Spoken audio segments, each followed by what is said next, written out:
Така, какво ще ви кажа по-силно и по-слабо? По-силно. Какво ще ви кажа за мен? Аз съм роден в квартал Дианабад. Квартала, който даваше най-много процент привърженици на ЦСК, респективно водиме началото от АС-23. 42 година брат ми, който е по-голям с 5 години от мен, бездей с друг приятел от него и ме заведеха на матча на юрището на АС-23. Първият матч АС-23 Левски. Бихме ги с 3 на 2 и от този миг 6 годишния Василчо аз съм от АС-23. И все още в моята кръв бушува армейска първоначална страст към футбола. Това е АС-23, респективно после СК. Така, ще извинявате, господин Стоянов, може ли един въпрос? Да. За вас АС-23 ЦСК един и същи клуб ли са? Така, този въпрос много се дискутира на много места. Какъв ще бъде, какъв е случай? Случай е такъв, че абсолютно истински АС-23 е предшественик на ЦСК. Защо не се признава това от нашите ръководители на спорта, все още е загадка. Тъй като този отбор беше имал като офицерски фашист. Нищо общо не това. В АС-23 участваха играчи, които не бяха офицери, не бяха военни. Например, Шугуна от Пачеджи, Термонски, вратара, най-добрият вратар от войната, най-добрият играч до войната на България. Аз от АС-23, това е Любомир Ангелов, старото. Друго, какво? Така, чува ли сте за двуцифрената победа на АС-23 над Левски с 11 на 4? Да, чул съм и това ме много радва. Това е било някъде към 39-та година. Много преди, когато аз съм бил по стадионите. То не е само 11 на 4. Имаме победа над Левски с 9 на 1. Имаме с 8 на 0. Така че, нека той да левскар да стори с мене. Господин Стоянов, извинявайте, може ли един въпрос? По принцип, така наречената Синя България, привържениците на Левски отричат връзката на ЦСК с АС-23, като казват, че това са два различни клуба. Единият бил комунистически, другият фашистски. Вие като съвременник на събитията от преди 9 септември и като привърженик на клуб и футбол от тогава, какво бихте им казали? Бих им казал, че в спорта все още не битува политиката. Политиката е за политическите хора. В спорта отбора на АС-23 нищо общо няма за фашизъм. Но така не, че имаше събития, които предупредиха войната завърши и много от играчите минаха към обединението, минаха от Левски. Така че от Левски се играли наши родни, наши юноши, Дипчев, Дачина го казаха, Драго Георгиев, освен това, значи, легендарния Пачеджиев, Джорджи Пачеджиев, който е също наш играч. И тогава вече започнаха реформи както в целия живот на България, така и в спорт.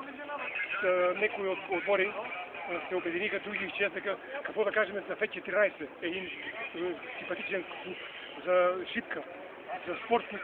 Това са отбори, които са взимали купата и са били шампиони на България. Така че връзката между АС-23 и ЦСК е абсолютно идентична и вярна. Господин Стоянов, може ли още един въпрос? В интернет е пуснат клип от телевизия TV2, която сега се казва телевизия ProBG, с привържениците на АС-23 Дими Паница и Мишо Белов, които твърдят, че между двата клуба няма абсолютно никаква историческа приемствена или каквато и да била връзка, а просто това са два различни отбора, плотно различни исторически епохи от историята на България.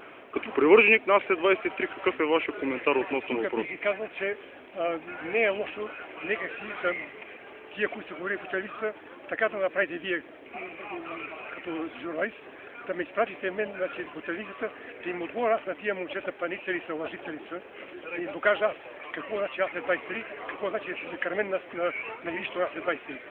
Аз ще им кажа така. Може ли да се отрича, че отбора на АС-23 е на днешното игрище и стадион на Българска армия. Така, в момента в България е единственият отбор въобще в цялата А и Б група и Б група, е единственият отбор, който се играе на своя стадион, това е ЦСКА. Всички други отбори играят на допълнителни построени стадиони. Така, според вас АС-23, Чавдар и ЦСКА един и същи клуб ли са? Абсолютно един и същи. В лицето на Синя България, ако не. Абсолютно. Да чуете един път за винаги тия хора, защото те ги боли тази работа. Имат някои от нас. Ние с тях биехме ги често и така, че искат да прекъснат и да създадат това.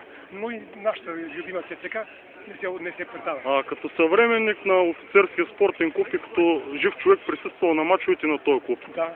Преди 9 септември 1944 година излизаше ли клуба с хитлеристки поздрави към публиката преди началото на мачовете? Никога не е излизала, че аз като бил на мачове, но имаше едно нещо, което може да се каже, че отборите около 43-та година, 42 година, като излезеха на терена, строяваха се в знака Победа, май. Този знак Победа, който... Да покажем на... Ето, това на паници... Буква В. Докажете, че отборите така се строяват. Така. Най-напред беше вратара. Така. Тук, след вратара, като...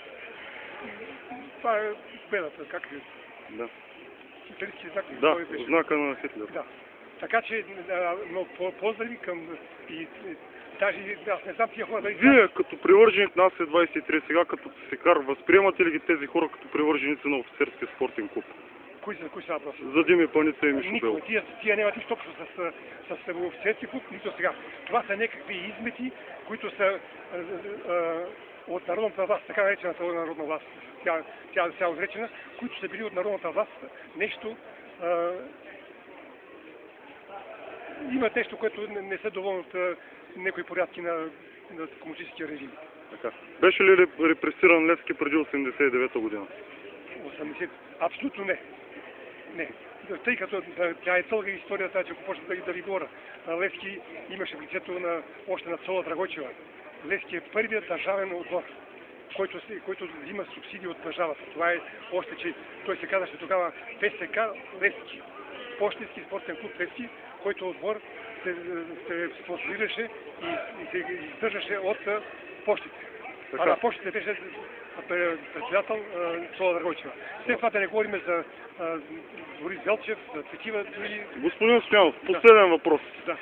Според вас, вие като привърженик на АС-23, възприемате ли последно в лицето на всички скептици, невярващи, полуориентирани, неориентирали и така нататък, като един и същи клуб ЦСКА равно на АС-23?